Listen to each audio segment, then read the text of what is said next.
Hello, I'm Paul Zaychik, founder of Elastic Steel, Method of Athletic Conditioning. Today I'm going to talk to you about the back pain and martial arts and the core exercise for the martial arts. Okay, now very often martial arts school begin the core exercise with two basic exercises, the crunches and then the leg lifts. Some people call them the leg throws. Okay, so what happens is first there's a couple of sets of crunches. Some martial arts school go crazy and do hundreds of them, and then there's leg throws.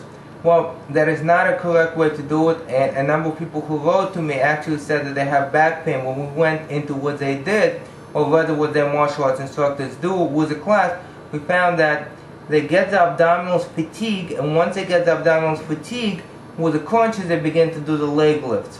Okay, once you do that, and the abdominal muscles engage, it's not a hip flex exercise only, the abdominal muscles engage to stabilize the pelvis when the legs are moving. What ends up happening is the body begins to look for another stabilizer.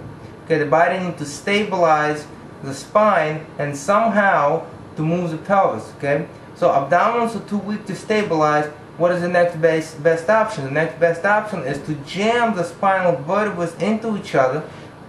Okay, so by doing this, okay, hyperextending here, you jam them into that arch and you keep them that way, and then you can move the legs up and down, which is good if you just want to get through that set and have the martial arts instructor leave you alone. But later on, once you keep jamming them into each other, you get back pain, and you don't get the correct activation where the abdominal muscles are the ones that's supposed to stabilize, not your spinal vertebrae. Okay?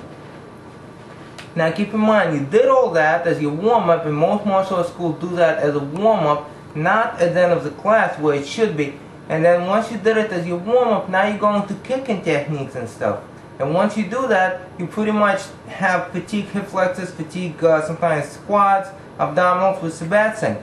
Okay? So a simple solution to that is to reverse the order. Okay?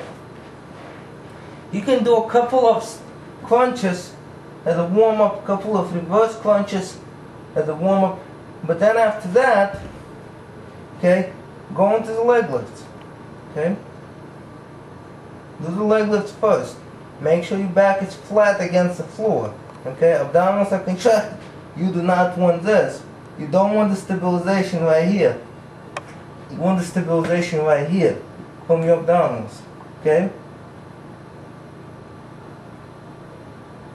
The goal is not to move at all. Your spine is completely fixated. Only your hip flexors move. Once that happens, you do that, then you can do all your crunches. The crunches are much safer. You cannot injure your lower back. As long as your back is flat, much easier exercise than the leg lifts. Okay? And of course, do it at the end of the workout. Don't do it in the beginning workout. You're going to save a lot of back pain for you, and if you're an instructor, for your students. Thank you for watching.